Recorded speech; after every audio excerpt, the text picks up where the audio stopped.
Good afternoon, everyone. My name is Nayaswami Padma, and I'm here today to offer the next quatrain from Paramahansa Yogananda's explanations of the Rubaiyat of Omar Khayyam.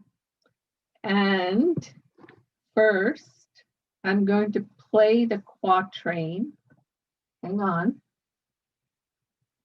Stanza 4.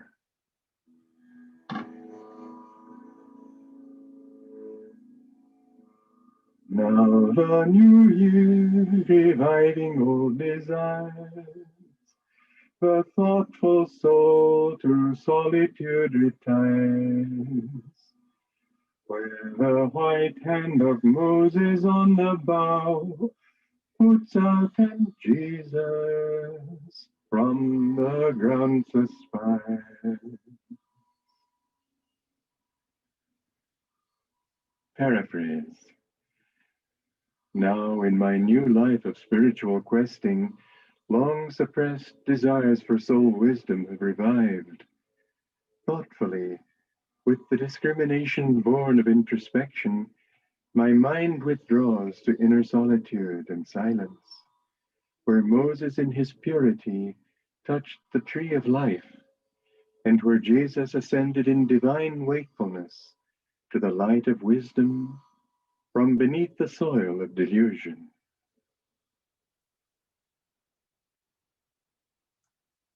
Beautiful.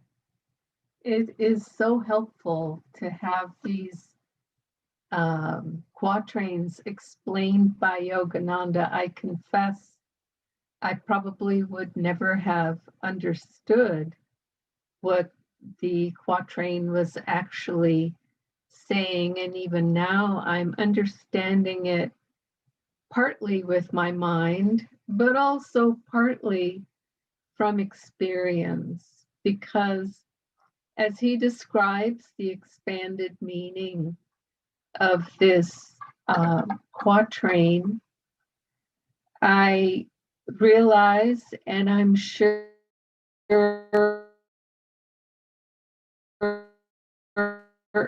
each and every one of us resonance of realization with what he is saying. Part of what he is saying is that first moment of awakening, of reawakening, sparks within us this memory of living the inner life, living a life in spirit. And that memory essentially goes back not just to this lifetime, but to the beginning of time of our soul's awakening, our souls emerging from God. And it sparks such a longing that we want to sit again in the solitude, in the stillness of meditation, and experience that first joy, that happiness, that awareness of our own divinity, and experience it again. And it's so difficult sometimes to go into that experience again, because as the quatrain describes, we've had years, decades, if not incarnations of our ego covering over the white purity of our soul, the white light, the radiant light of our soul. I was struck again, and I want to read them to you. The keys to meaning. New year is the beginning of the spiritual life.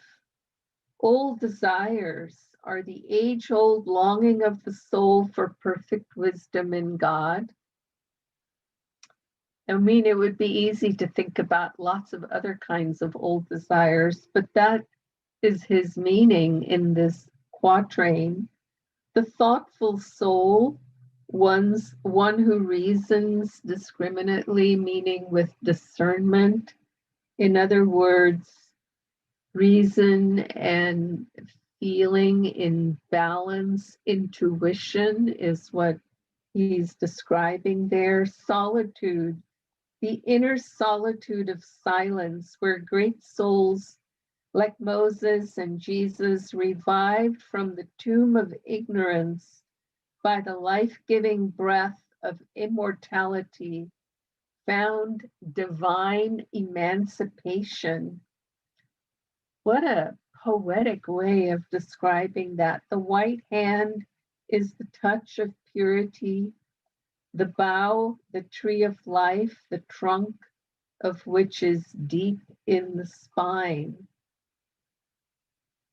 You know, I remember when Swami Kriyananda was writing his memory of Yogananda's commentaries on the Rubaiyat. He had been with him, with Yogananda at his desert retreat when he dictated these and asked Swami Kriyananda to be the editor of them.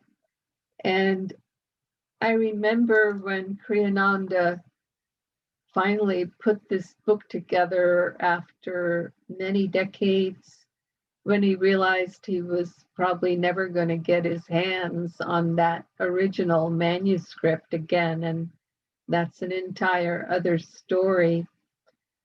But when he sat down to write them, how, you know, he had composed Swami Kriyananda over 400 pieces of music. And what I realized in the writing of this Rubaiyat was that the musical composition of the sentences, the rhythm of the sentences, the melodies of the sentences, the harmonies of the sentences became so apparent in a poem like this. True poetry is all of those things. It is as intertwined with music and divine wisdom as anything that art can create. And so the Rubaiyat, as you read it, as we read it together, as we listen to him sing it, the quatrains, listen also for those nuances in the expanded meaning, in the editorial comments, in absolutely every aspect of this precious book. So joy to you, and we'll see you again tomorrow for Paramahansa Yogananda's explanations of the Rubaiyat by Omar Khayyam and edited by Swami Kriyananda. Joy to you. See you tomorrow or